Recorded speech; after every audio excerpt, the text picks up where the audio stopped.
Guys, it's Jenny from Southern Savers. It's Monday night and our weekly Q&A.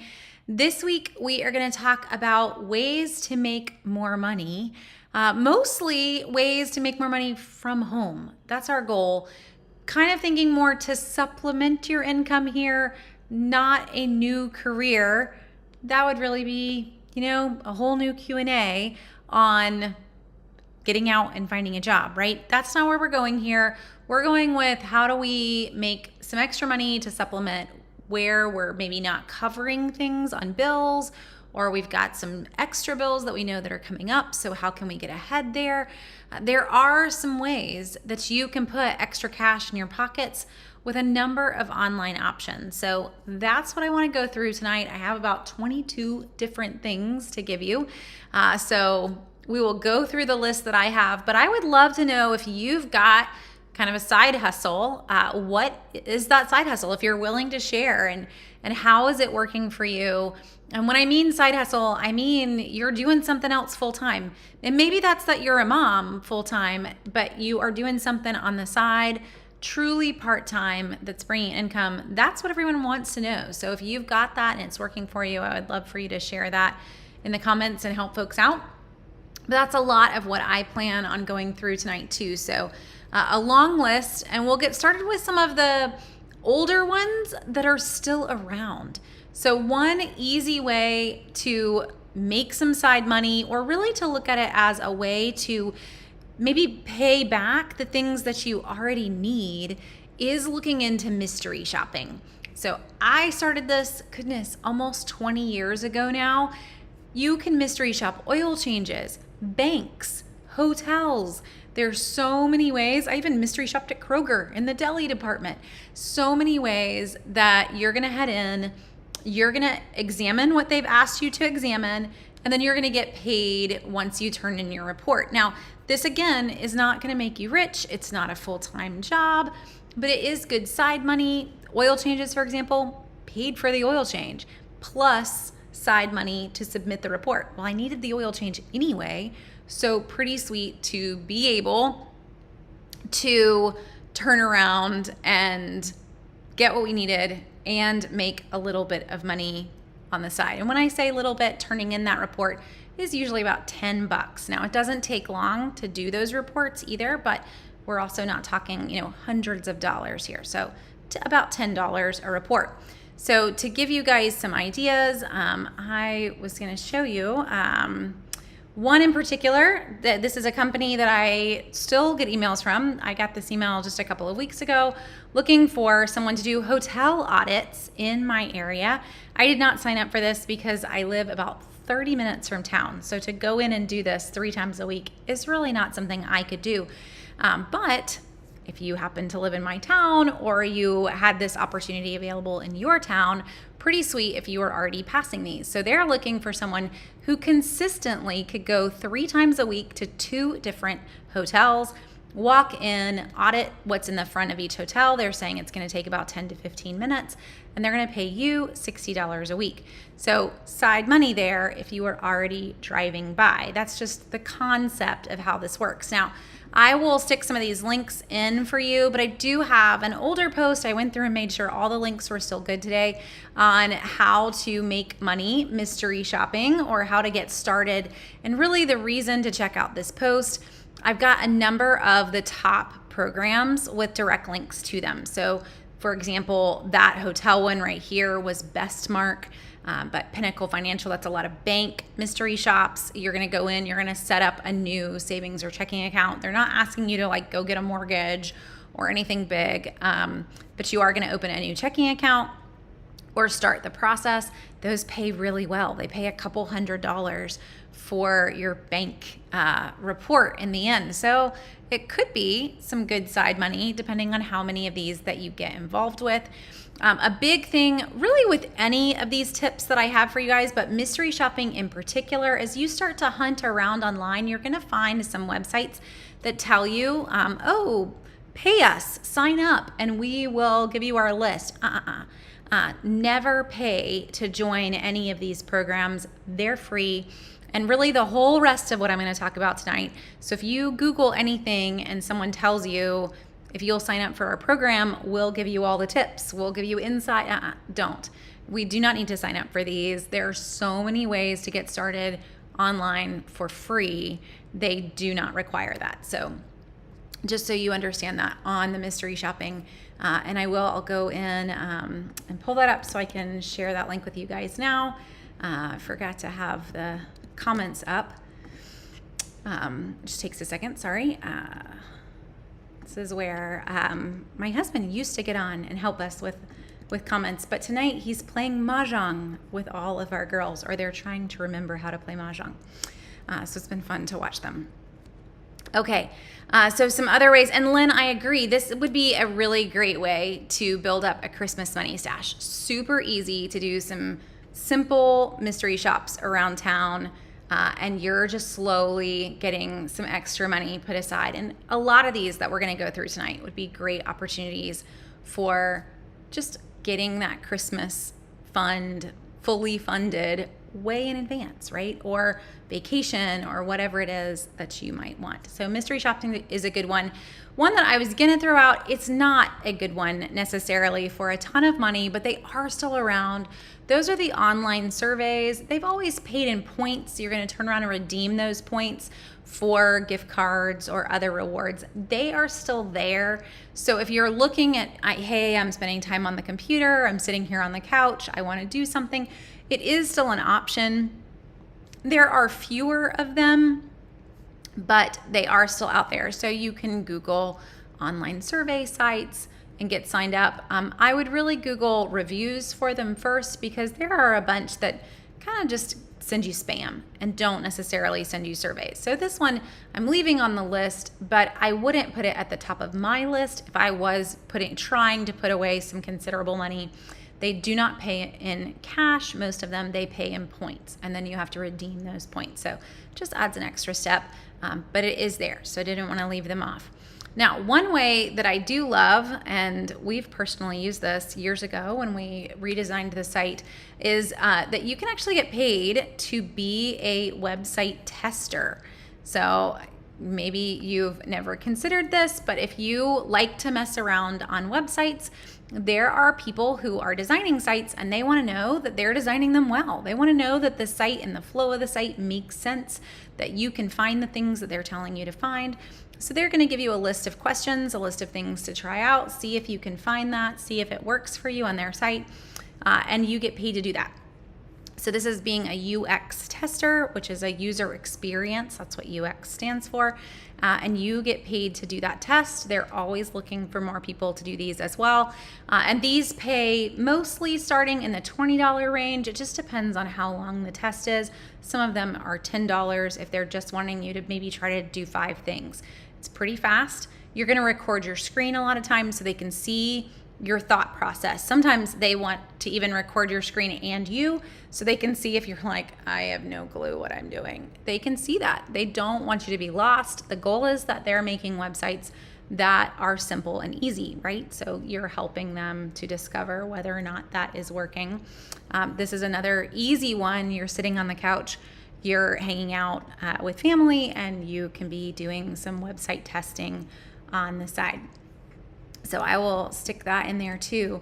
Now, and I see some questions, so I'll jump over. Carrie, how do you start up your own couponing blog? So I would tell you, in today's world, that is not a great idea.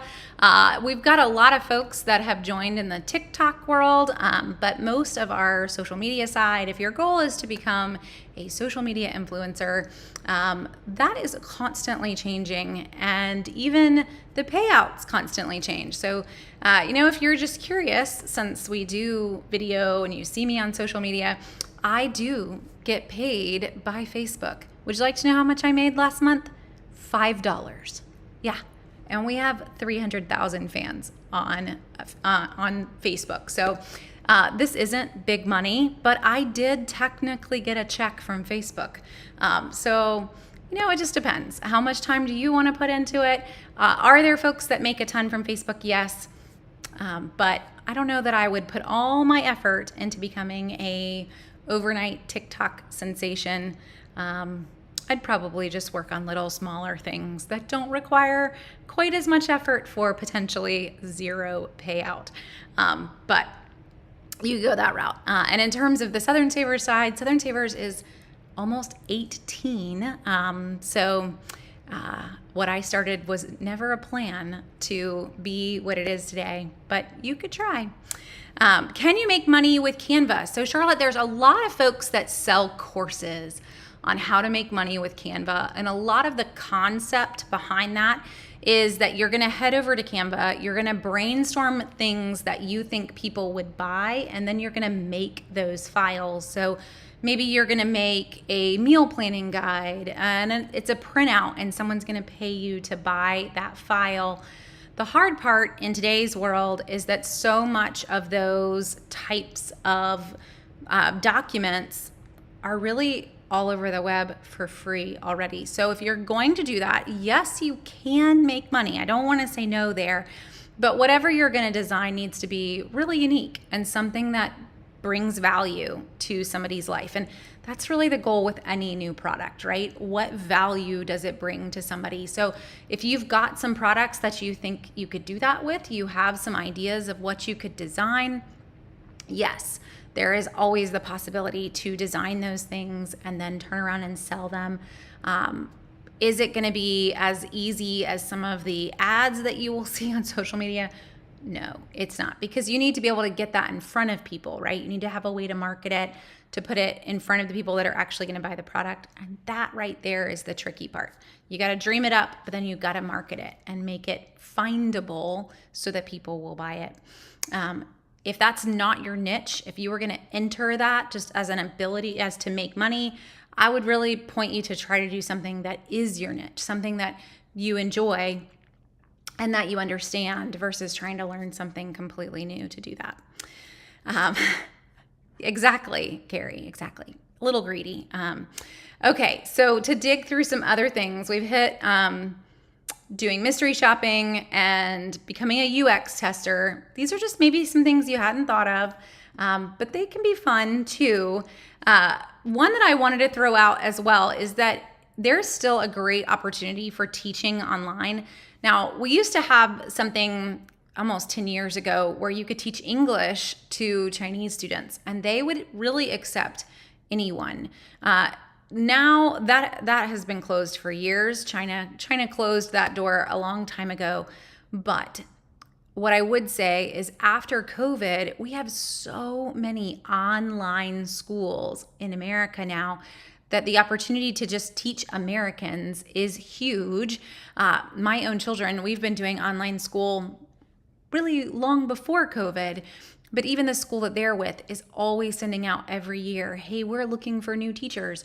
We're looking for someone to teach physics. We're looking for someone to teach this English. You know, there could be something that turns out you are fully equipped to be able to teach. And a lot of times these online classes, it's not like a public school. You're teaching an hour once a week, hour and a half once a week. And it is something that could fully fit into your life on the side. So I want to mention it. There are a ton that are out there. One that I'm going to stick in the comments is not the school that my kids do, but Connections Academy is probably the largest online school that is out there. And it's really run by the school districts in all of these states, probably like 50, well, not all, 40 states or so, I'd say, if I was going to guess, 40 out of 50. But it's a number of online schools. And if you head to this link, again, I will try to stick all of these in. It's hard to go through them and stick links in. But there's over 200 job listings when I clicked through on this. Some of them are school administrators, but a lot of them are teachers. So if you have any sort of teaching background or the ability to become certified, now keep in mind that just requires a 4-year degree and then a couple of extra classes. So a teaching certificate is not as big as going all the way back to school to get a degree in early childhood education. So if you've already got that bachelor's degree, this could be something that you added on with not a ton of time. It might take a couple semesters to get the few courses that you needed if you were doing it on the side. but it is something that's possible. There are other online schools that do not require that actual certification, and some of these jobs don't as well, but it's an option. So I will stick this as well in on the comments, and you guys can at least look at it. It's ideas of what's out there. So that's Connections Academy. And I already stuck in the UX. Good, I'm not behind. With online teaching, one other thing under this category to consider is tutoring in your local community. This isn't going to require any teaching certificate or even potentially require the college degree. It just depends on what your background is and what you feel like you could tutor. But if you are pretty good at just some basics, there are a lot of people that can use that help. So there are actual companies like Mathnasium and other places that hire math tutors. But this could also just be you reaching out to families that you know and saying, hey, I love math and I would be happy to sit down and tutor your children. Another side could be actually reaching out to some resource centers that are in your area. So these can be resource centers that are actually through the public school system or homeschool resource centers, and seeing if there are any needs for tutoring in that community. One example in my community is we have a very large dyslexia resource center. And someone that I actually go to church with has been asking me for probably 2 years now if I would be willing to come in and tutor. They need folks so bad that they fully train you, and after you're trained, you actually are getting paid to work with these students. So you're not having to put any money out to get trained. I do not have any experience with teaching dyslexic students, but I actually would love to do that. So it's on my long-term goal list. Whenever I have extra free time, I would like to pick that up. So the point of this being, though, they need people before I have time. So if you were in the area, these tutor positions are usually after school, typically from 3 to 5 in the afternoon, trying to get kids seen, whether it's math tutoring or dyslexia or whatever you're working on. They're trying to get kids seen after school before dinner. So if you've got some of those hours that might be free, that would be a great thing to pick up, and actually pays pretty well. So I know, things to consider for sure. That one in particular, where I'm going to work with kids, usually not going to be online. It's going to be in person. But in some situations, these families actually would be willing to come to you, and that might make it a little easier too. Along those same lines, if you have a skill, this could also be where you actually taught classes to people. Art classes, flower arranging. Very good friend that I went to college with has picked this up as a side hobby and has started doing flower arranging classes for moms. It's just a fun mom's night out. Come to her house and make flower arrangements. It's a good side gig for her, and you're getting out and getting to do something other than going to the grocery store. Sign me up. I wish she didn't live 7 hours from here. But these are great opportunities. So this is where you're thinking, kind of to go back, as I was saying to Charlotte, as we ponder what that side gig is going to look like for us, is you thinking, what do I already love to do that I could turn into a side gig? And that's not necessarily going to Canva and reinventing myself and trying to make some new product. It's saying, hey, I really love to do flower arranging. I could teach people how to do this. I think I could make a fun mom's night out of this. Whether you use your house or you meet somewhere, you can get creative with your ideas. That's just one idea. But if you are a good artist, maybe you could teach smart classes. Maybe you could teach pottery. You never know what that branch could be. One of our very good friends used to be a graphic designer. She actually helped me with so much on Southern Savers. And then she said, you know what? I don't want to do this anymore. I want to be a potter. And she is. She just needed to decide that she was going to take the step. And she now teaches pottery classes, and she sells her pottery at art fairs all over the Southeast. So you can make that switch, but it's really you thinking about what is my passion, not let me create a passion, but what is my passion? Because that's usually what is going to perform the best. It's what people are going to just see. It oozes out of you, and they're excited because you're excited about what you love. So all of that to say, don't reinvent the wheel. If you're going to teach lessons, teach something you already know and you already love. So if we are thinking about going back to school, I mentioned the teaching certificates. That is one that doesn't take quite as long. But there are some other things that don't as well. So if you're looking at kind of that part-time gig, there's actually a bit in the medical world that does have a part-time need, pays decent, and doesn't take a lot of extra training. Some of them are just going to want you to have CPR certification. That takes 1 day to get.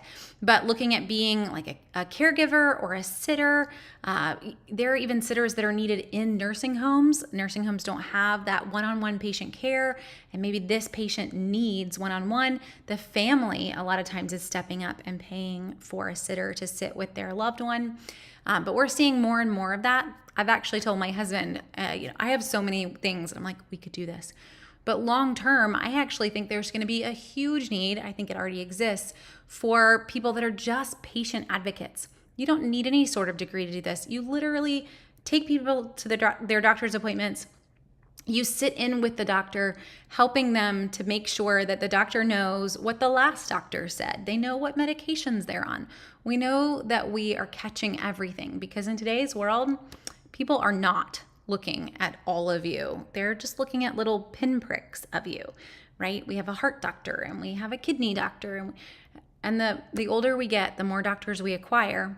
But sadly, the less that they're looking at all of you. So that's another great position that would be very easy to do. And I say it's a big need because we've got more and more people who are getting older who never had children. And sadly, this is really the role of where your kids are stepping in as you get older and they're getting older, is that they're coming back to hopefully maybe hold your hand, maybe make sure that, someone's helping to be an advocate for you. But for the folks that don't have that family, then this would be a great position too. So I'll share all my future ideas with you. I think that one in particular can take all the people who are willing to sign up to do it. But to go back to other things, let's talk, what about if you are a graphic designer, freelance, all of those things? There's 2 places I would recommend that you head to.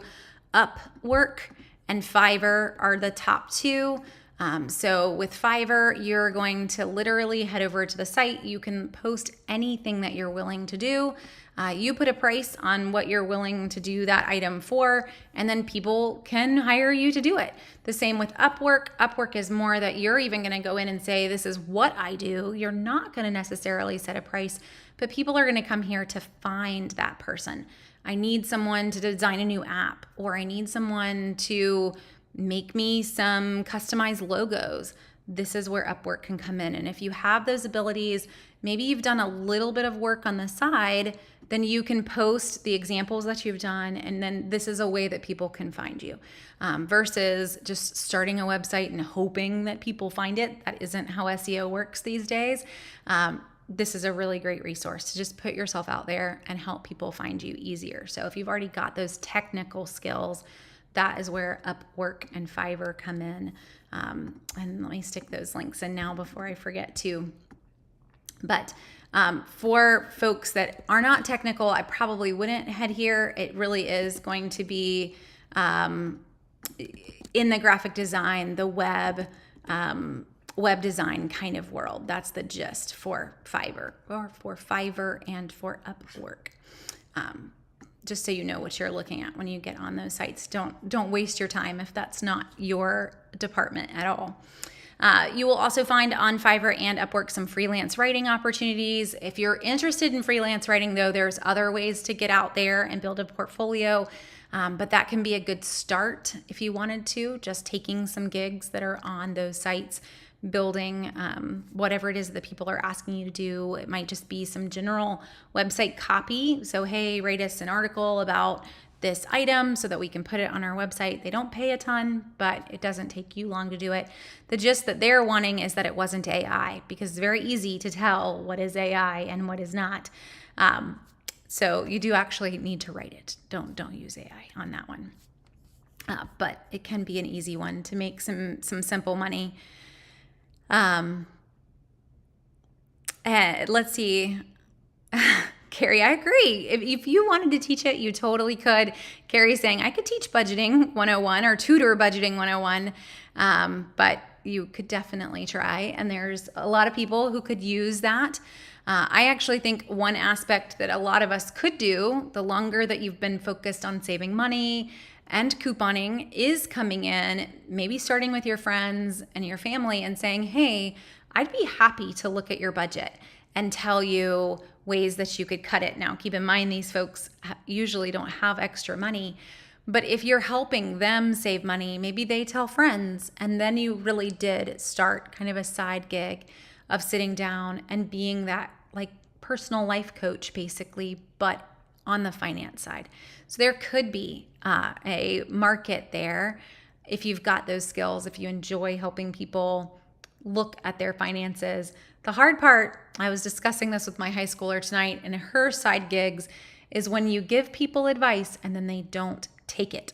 So you just have to be okay with that. When you've given them everything that you know to give and they just aren't listening, that's going to be part of life. But as long as you go in and you're okay with not being upset when they don't listen, you'll be okay.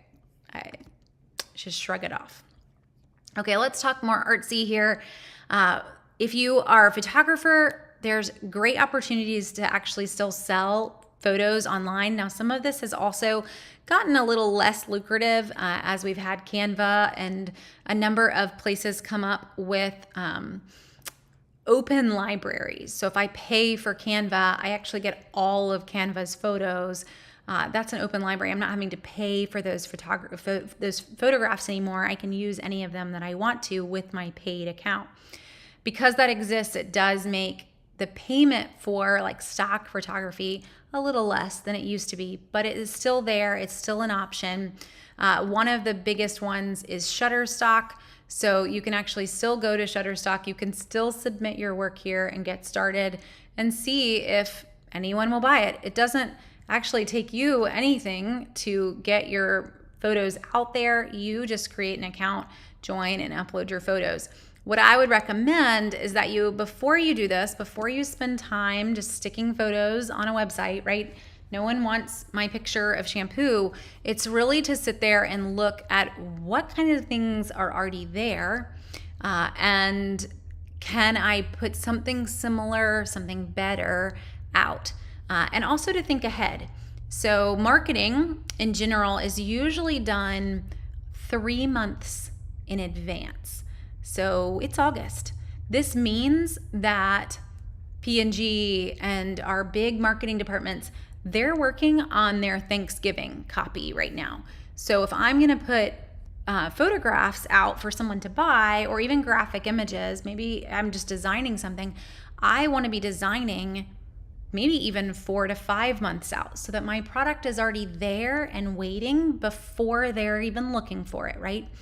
So we're already looking at Thanksgiving. If I wanted to get something out there this week, I would really want to be working maybe Thanksgiving, but probably Christmas, New Year's. I'd want to head to the beach and draw 2026 in the sand and wait for the wave to come in, right? For that classic image of the year changing. Those sell like hotcakes. But thinking really far ahead. So if you're going to go into that photography side of things, always staying a bit ahead. The same with graphic design, always staying a bit ahead. Really recommend 4 months out, if not more, on what you're working on. So you may seem silly, but that's just how it is. It's the same way it is in the retail industry. Just a couple weeks ago, my kids put up a Christmas tree because that was what was on sale. That's what we were, QVC actually will send us things sometimes. So, okay, we will put up a Christmas tree in July. Right now I have pumpkins sitting on my fireplace because, again, QVC plans to put them on sale this month. So we were joking that we really just need another room of the house that goes Easter and we would be pretty set. But that's where marketing is. So you just need to be there in what you're trying to sell as well. Probably a long bit there, but maybe you're learning something as we go through. So before I forget, let me stick in this link for a Shutterfly as well. Oh, come on. It's not. Maybe I'm not hitting the right buttons tonight as I talk. There we go. Shutterstock. I'm saying Shutterfly. That's where you get your pictures printed. But Shutterstock can be a great one. The same goes for selling artwork. So if you want to sell photographs, you're going to go through stock photography companies like Shutterstock. But there's a number of places that you can get artwork printed and you can sell your own artwork. Redbubble is probably one of the biggest. I will say they keep a chunk of your earnings, but if you've got your own things that you've created, you can actually just put them on Redbubble and sell them. I don't have to actually make the shirts or make the hat. I put the design up, and then if someone chooses it, they choose it and it gets put onto a t-shirt. So I'm not having to carry stock of that item or even handle the shipping of that item, but they can get my design on a t-shirt anytime they wanted to. It's the same way that Amazon has actually gone with, or where I guess it's kind of where we saw ebooks start. So originally anyone could put a book on Amazon and they would print it if you wanted them to print it. Now it's just all digital, right? But we still need real shirts. We can't go digital here. So t-shirts, stickers, you'll find all sorts of things, but they're taking that one design and they're repurposing it on tons of things. So you're going to get paid when somebody buys your t-shirt with your design or your stickers or whatever it might be. So Redbubble is a great opportunity for that. This is one that in the past I've also mentioned. It's a great one for our teenagers. So if you've got a really artsy, loves to draw kid, let them set up an account. Let them put their designs on Redbubble or Teespring. That's another one.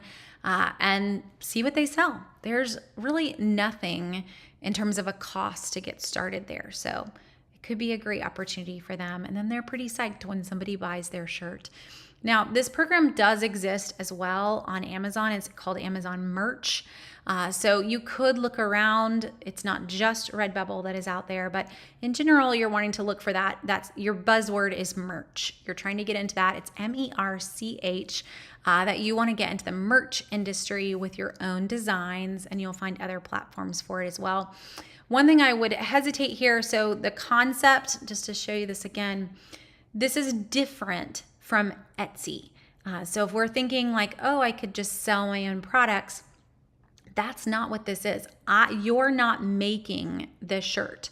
You're just making the design and then they print the shirt. So if you're wanting to get into that Etsy market where you're actually making the product, you totally can. The problem there is that if nobody buys the product, you spent money on all of the supplies and you created the product, but then nobody bought it. So this is taking out that risk element of putting your design out there and then basically getting paid when it gets put on a shirt. Hopefully that makes sense. So the shirt may cost $20, but you're not getting $20 because you didn't have to do so much of the work there. You didn't even ever buy the shirt for that matter.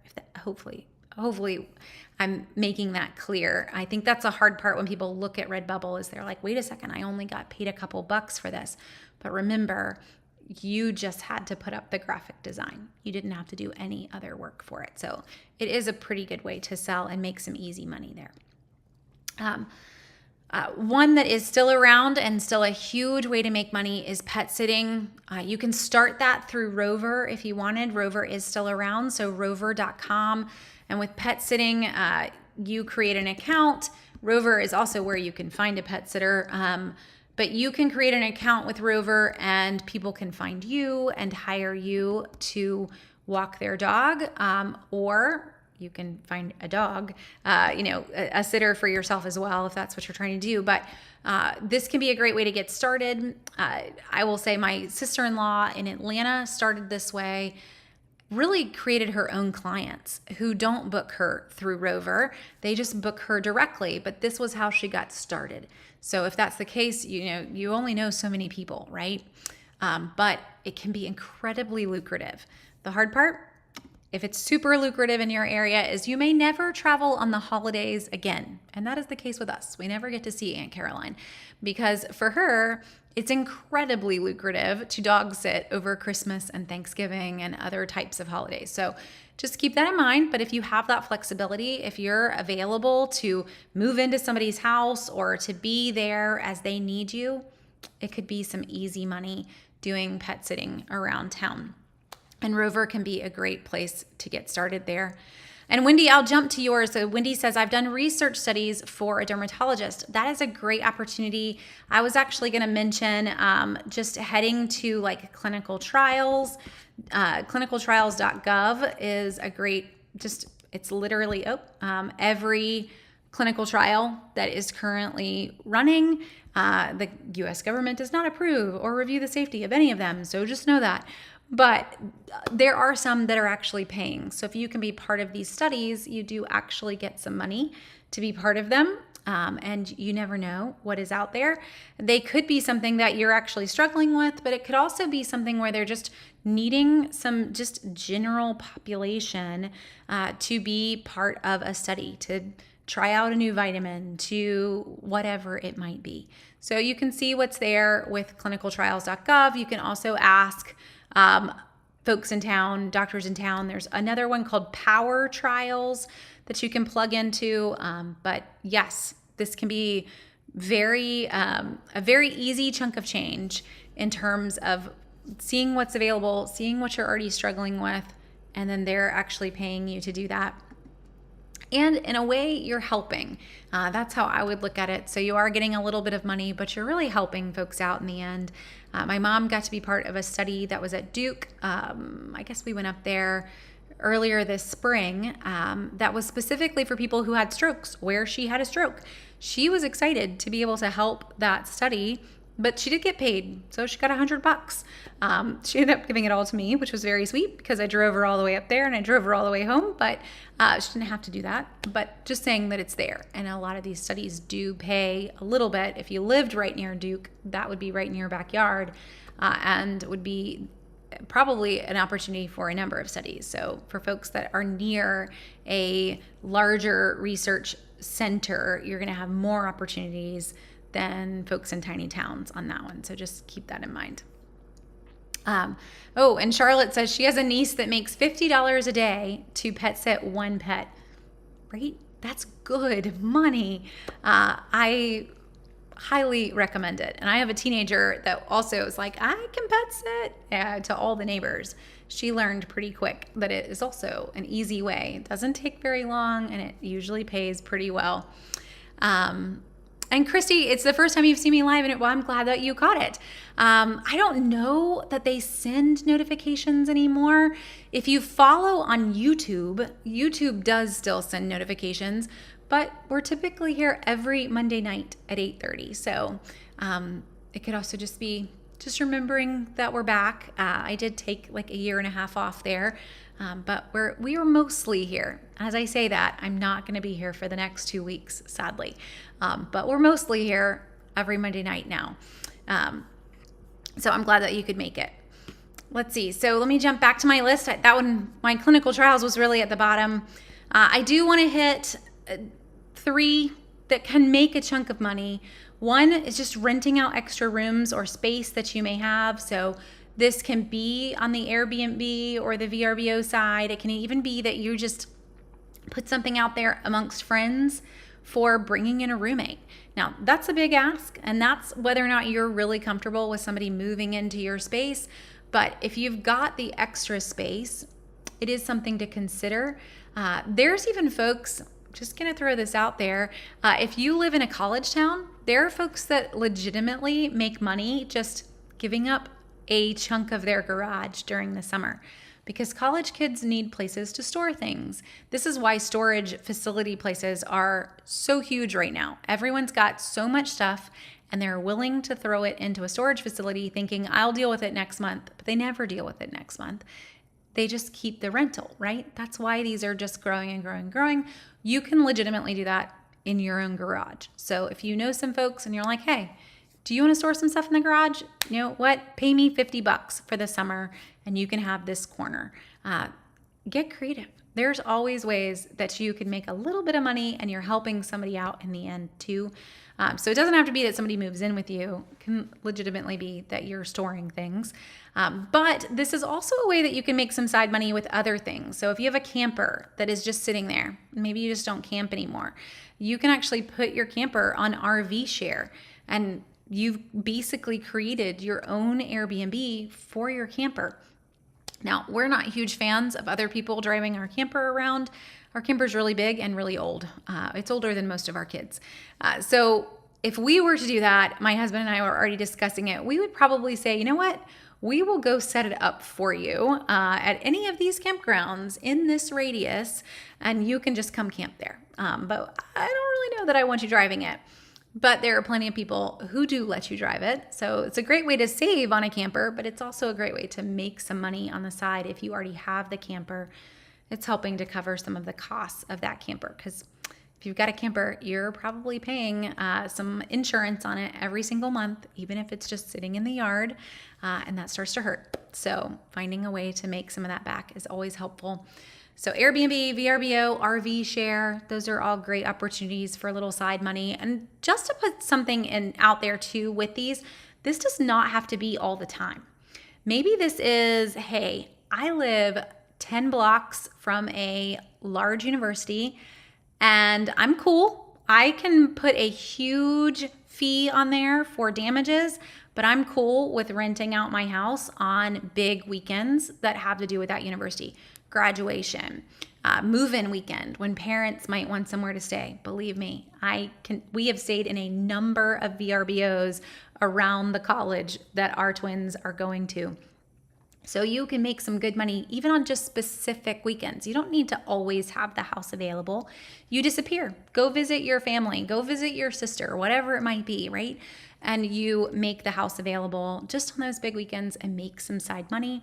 My husband has a coworker that every year rents out his house for the Masters. He lives outside of Augusta and he goes away every year for that week, rents out the house. I think he even has standing people that rent it. He doesn't even have to put it up anywhere anymore. If I lived in Augusta, I would totally not want to be in town for the Masters already. Happy to go somewhere else and let someone else pay me thousands and thousands of dollars to sleep in my house, because that's what he's doing. Yeah, sign me up. I don't live there, but I would in a heartbeat if I did. Happy to do that. So other things to consider. Don't always think of that Airbnb or that VRBO as something that has to be all the time, right? Could legitimately be 10 weekends a year, but still make you a chunk of money for those 10 weekends. So can always think outside the box. So what about being a notary or electronic notary? You can definitely do this, Siobhan. With being a notary, you do have to get certified. I don't know how much that costs state by state, and it can be different, but it can be some good side money. The tricky part is kind of getting people to know that you're a notary, right? And many times the amount that you're allowed to charge for signing those documents is a set amount. So just to kind of do that research before you do the legwork to become one. But if you're already working in an office setting, you've got a lot of people that are around you and would know, hey, she's a notary and I need this. It could be a great opportunity. And you never know when you're going to need one yourself. So all of a sudden you're like, I got to go find one of these. And you're willing to pay whatever you have to pay. So it can make you some good side money if that's what you want to do. I don't know much about being an electronic notary, but if that is something that is available, I would research it. If you feel like it's something that you could have people legitimately do and that it would meet the need that they have. I actually needed a notary 2 weeks ago, so I'm pondering I wouldn't have been able to use an electronic notary, but we needed a piece of paper for my husband to travel out of the country with our teenager. They were in Honduras last week on a missions trip, and Honduras requires a piece of paper from the parent who didn't go saying, yes, you can travel with my kid. I had to take that all the way to the Secretary of State. It was a whole new level of notary there. But I don't think electronic would have cut it. It needed to have been and had all those in-person sides. So that's all new to me. But there is an element there that could definitely make some money. Okay, we've not hit it all on, in a sense, the easiest one of all, and that is selling things online. So if you are looking for just an easy side gig, honestly, cleaning out your own closets, right? Putting things up on Facebook Marketplace, on eBay, Craigslist is still around, and selling some of what you already own is hands down the easiest way to make money. I don't mean going out and buying it. That's another element, and you can definitely do that. Buy low and try to resell and make some money. What I'm talking about, though, for the easiest way to make money is looking around and saying, hey, I have these things. We aren't using them. We should just sell them. And this is a perfect time of the year. So folks are going back to school. Your kids are hopefully out of the house all day if you're not homeschooling. Take some time, clean out some closets. Let's get summer packed away. What did we not play with this summer? And let's get it up and let's sell it. So Facebook Marketplace, eBay, and Craigslist being top 3. What I would say if you want to do that, and I've mentioned this in the past for some, is that there are ways on eBay to see what is selling in categories. So before you just start listing anything in the world, at least look and see what in that area is selling before you go and buy things. So my children were telling me about these horrifying little creatures that are now very popular, and I don't understand it. But Labubus are huge, turns out. I think they're very freaky, and I would never pay $30 for this small doll that just is going to give me nightmares. But if you had some and your kids are not playing with them anymore, you could sell them and make some good money because they're still very popular. If you're wanting to know, though, how well are they selling, I actually can come on eBay. I can scroll all the way to the bottom on eBay, and I can search across things that have already sold. So you'll be able to come down. It's at the very, very bottom, but you will see show only sold items. And it seems weird. Why would I only want to see things that sold? Because if I was doing some market research and trying to decide, is this selling, I'm going to see that instantly. Now, this is also market research that you can apply over to Facebook Marketplace. Facebook Marketplace is more local, right? Not going to necessarily ship things. I'm going to ship off of eBay, but I'm still going to see what is selling by using that show me only what's sold on eBay side. And then I can see that these things are selling for insane prices. I don't get it. But if you've got some, you should sell them. But hopefully this helps you to see that this is an easy way to do some market research, get some ideas of what is selling. I would even do this if I was in the store. If you're pondering reselling something, search for it on eBay and then go down and look again all the way at the bottom, and we just have it set to show only down here in the very bottom completed or sold items. So that's your focus as you are trying to get a leg in the door on selling online. Okay.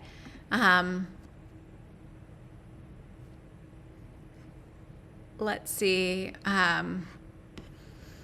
Okay. So diving back in, one other one that I thought was kind of fun and is still around. There used to be a lot more options, but another online opportunity for you. So we talked about testing websites and doing mystery shopping, but this one right here, still around. Lawyers actually pay to create fake juries. It doesn't take very long. They send you the basics of the case file, and they basically ask, based on this information, how would you find our defendant or our plaintiff? They're trying to get an idea based on how they present the information, what you would do.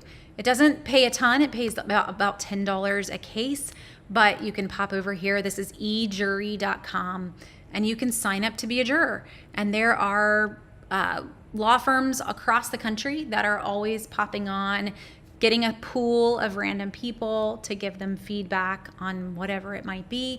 A lot of times you're not going to know the actual case. It's going to be kind of hypothetical, but you're still getting $10 to hop on and read that case file and give them your thoughts on that case file. Could be kind of fun too. Cheryl's chiming in and saying she's done the mock jury many, many times. So yes, it's not a random one. It is a legit one, and could be an easy way to make some side money and maybe something enjoyable. Try to think of, how popular all the crime TV shows are these days. in a sense, you're, I guess, getting to feel like you're a piece of that, right?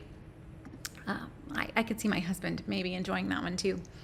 Another idea here, to be creative. I would love this one for your college grads or even your kids in college. If you've got someone who loves to be outside, loves to go hiking, is kind of an expert in an area, it is super easy to become your own local tour guide these days. Popping on to TripAdvisor or Viator and creating a listing, getting some friends, give them a free tour, get some feedback, add to your tour, but creating your own tour guide company, very, very simple. There are a lot of folks as they come into a city that are very happy to pay for a walking tour or a guided tour of various parts of the city. If nobody signs up, it was no cost to you. And if people do sign up, you made a little bit of side money. So things to consider, and an easy one for sure on just becoming a local tour guide. This one obviously not going to work from your couch, but could be a fun one especially for younger folks that are already out and about and just enjoying life. If you want to be a trail guide, go enjoy that. So lots of ideas here. We've hit a ton of things and hopefully given you some ideas. One other that is still there, kind of in that same Airbnb and VRBO realm, is don't forget that Instacart, DoorDash, Shipped, they're all still there. They all still need drivers. The same with your Ubers and your Lyfts. I know so many people who do this on the side. I don't think it's massive amounts of money, not on the Uber and the Lyft for sure, but on the Shipped and the Instacart, if you're interested, it's worth looking into. They do pay, probably I would say most of them would say they average about $20 an hour, but keep in mind that you need to pay for gas. So you probably want to do your research before you dive in, but it is there in a way that you could be making some money on the side. My husband and I went out for a date night a couple of weeks ago, and as we sat in this Carrabba's waiting for a table, we ended up sitting there with like 5 gentlemen who were just DoorDash delivery guys waiting for different orders. I wasn't actually waiting with any people for tables, so I kind of thought that was interesting. The amount of people using DoorDash these days, it's massive. So there's definitely money to be had on delivering these items for people. You might as well jump in if you've got the car and you've got the free time. So things to consider. That is a very long list, and I have all of this. I need to go through and update it. I've got it all in an old post. I will update it and get it posted to the site this week, but you can definitely find it on Southern Savers as well. So I think it's titled 20 Ways to Make Money Online. Some of the links might be old. I know I had to do some digging to just update my links tonight, but I will get it updated for you guys and post it to the top of the site sometime this week for sure. So hopefully this helps you guys get some ideas. August is a great time to start to implement some of these ideas to get some money tucked away before Christmas rolls around or for whatever might come up in the next few months. Maybe this is just we're building our emergency rainy day fund. And to me, this is a safer way. I literally saw videos online of this husband and wife living in a car. It was like a Camry. They're living in a Camry. And I told my husband at that moment, you know what? Our future son-in-law, he's at least not hit that level in trying to save money. I'm okay with it. As long as they don't try to live in a Camry, I'm good with it. There are other ways to save money. So hopefully you can implement one of these and get some extra money put into savings and be a little bit better off. That's the goal, right? Okay, I will not be here the next 2 weeks. I am taking my mom on a trip. We're going to have some fun. So won't be able to do a Monday night call for the next couple of weeks, but we will be back, I promise. And back at it, I think we're going to jump back into the basics and we're going to talk couponing and cutting your grocery budget to just get us started with when we jump back in September. So how to cut your grocery budget, meal planning, all of that. That's where we're going to go on that first Monday night in September. So it's really 3 weeks that I won't be here because then I got to move some people for the last time back into a dorm. So I will try not to cry too much, but it's good to have mom moments as well. So thanks for joining me tonight. Hopefully we hit on some new things, some new ideas for you. I will be on tomorrow at 3, our normal time for drugstore video, to go over all of the deals at CVS and Walgreens. It's a fun week. I got $45 worth of stuff at CVS and paid $1.86 for it. So it's a fun week for hitting the drugstores. I would recommend both of them this week. So join me tomorrow at 3 o'clock for the top deals at CVS and Walgreens. If you can't join live, it's always saved and you can watch it after the fact on Facebook or on YouTube.